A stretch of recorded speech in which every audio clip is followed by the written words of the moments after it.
Hi hello welcome back to అద్విమమ్ pregnancy care. ఇవాళ video వచ్చేసి ఏంటంటే నొప్పి లేకుండా నార్మల్ డెలివరీ అవ్వచ్చా, సో దానికి ఏమైనా పద్ధతులు ఉన్నాయా అని కొంతమంది మన సిస్టర్స్కి డౌట్స్ వస్తూ ఉన్నాయి. సో మనకి అప్పటికి ఇప్పటికి టెక్నాలజీ అనేది మారింది. సో టెక్నాలజీ పరంగా మనకి నొప్పి లేకుండా డెలివరీ అనేది అవ్వచ్చా, ఇదంతా కూడా మనం ఈ వీడియోలో దీని గురించి క్లియర్గా తెలుసుకుందాం. ఇప్పుడు లేకపోతే వెళ్ళిపోయే ముందుగా మన ఛానల్ అయితే సబ్స్క్రైబ్ అయితే చేసుకోండి, పక్కనే ఉన్న బెల్ ఐకాన్ అయితే క్లిక్ చేయండి. నేను పెట్టే ప్రతి వీడియో కూడా మీకు ముందుగా నోటిఫికేషన్ రూపంలో రావడం అయితే జరుగుతుంది. ఏదైనా సందేహాలు ఉంటే కింద కామెంట్ చేయండి, తప్పకుండా నేను మీకు రిప్లై ఇస్తాను. ఇక వీడియోలకైతే లేకుండా నార్మల్ డెలివరీ అవ్వచ్చా, సో వాటికి ఏమైనా ఇంజెక్షన్స్ ఉన్నాయా అంటే, సో ఒకప్పటి టెక్నాలజీకి ఇప్పటి టెక్నాలజీకి చాలా తేడా అన్నమాట. సో ఇప్పుడు ఈజీగా డెలివరీ కూడా అవ్వచ్చు. సో మనం నార్మల్ డెలివరీకి ట్రై చేసినా కూడా నొప్పి లేకుండానే డెలివరీ అనేది అవ్వడానికి ఉంటుంది. అయితే వీటి ద్వారా ఏమైనా సైడ్ ఎఫెక్ట్స్ ఉన్నాయా అని కూడా డౌట్స్ వస్తూ ఉంటాయి. సో మనము దీని గురించి క్లియర్గా తెలుసుకుందాం. మనము నొప్పి లేకుండా డెలివరీ అవ్వడానికి ఖచ్చితంగా కొన్ని ఇంజెక్షన్స్ కూడా ఉంటాయి. సో మనం పెయిన్స్ రాగానే హాస్పిటల్కి వెళ్ళినప్పుడు వాళ్ళు ఒక ఇంజెక్షన్ ఇస్తూ ఉంటారు. దాన్ని ఏమంటారు అంటే ఎపిడ్యూరల్ ఎనాల్జీషియా అని చెప్తూ ఉంటారన్నమాట. సో ఇది ఎప్పుడు ఇస్తారు అంటే మన యొక్క సర్విక్స్ అనేది అంటే గర్భాశయ ముఖద్వారం అనేది 4 సెంటీమీటర్లు తెరుచుకున్నప్పుడు ఈ యొక్క ఇంజెక్షన్ ఇస్తూ ఉంటారు.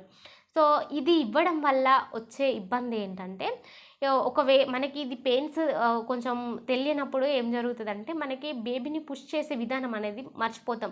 అంటే బేబీ బయటకు వస్తుందా రాదా ఏంటి అర్థం కాదన్నమాట. అంటే నార్మల్గా మనం బేబీ దారికి వచ్చినప్పుడు అంటే వెజినా దగ్గరికి వచ్చి బేబీ తల కనబడుతున్నప్పుడు తల్లి తీసే కొన్ని నొప్పుల ద్వారా అంటే బ్రీతింగ్ టెక్నిక్స్ అని కూడా నేను ఆల్రెడీ వీడియోస్ షేర్ చేశాను. సో తల్లి కొన్ని బ్రీతింగ్ టెక్నిక్స్ అంటే బ్రీత్ అనేది గట్టిగా తీసుకొని గట్టిగా వదిలేయడం, అంటే బేబీని కిందికి పుష్ చేయడం, అట్లా చేసినప్పుడు బేబీ కిందికి అయితే రావడం జరుగుతుంది కదా. సో ఈ యొక్క ఇంజెక్షన్స్ వేసినప్పుడు తల్లికి తెలియదు అన్నమాట, బేబీ బయటకు వస్తుందా లేదా అనేది ఏం అర్థం కాదు. సో ఇదొక మైనస్ పాయింట్ అన్నమాట ఈ యొక్క ఇంజెక్షన్లో. ఇక రెండవ ఇంజెక్షన్ ఏంటంటే లేబర్ ఎనాల్జీషియా. సో ఈ ఇంజెక్షన్ కూడా నొప్పి లేకుండా డెలివరీ అవ్వచ్చు. కాకపోతే ఈ ఇంజెక్షన్స్ ఇవ్వడం వల్ల మైనస్ పాయింట్ ఏంటంటే, ఈ ఇంజెక్షన్స్ వల్ల మనకి కొన్ని రోజుల దాకా మూత్ర విసర్జన అనేది దానిపైన పట్టు అనేది కోల్పోతాం. అంటే సో మనకి టాయిలెట్ వస్తుంది, పాస్ చేస్తున్నాము ఇట్లా ఫీలింగ్స్ అనేవి రావన్నమాట. అంటే మనకి టాయిలెట్ వచ్చినప్పుడు వెళ్ళి టాయిలెట్ పోయాలి అన్న దాని మీద ఒక గ్రిప్ అనేది కోల్పోతాం అనమాట. మనకు తెలియకుండానే టాయిలెట్ వచ్చేస్తూ ఉంటుంది.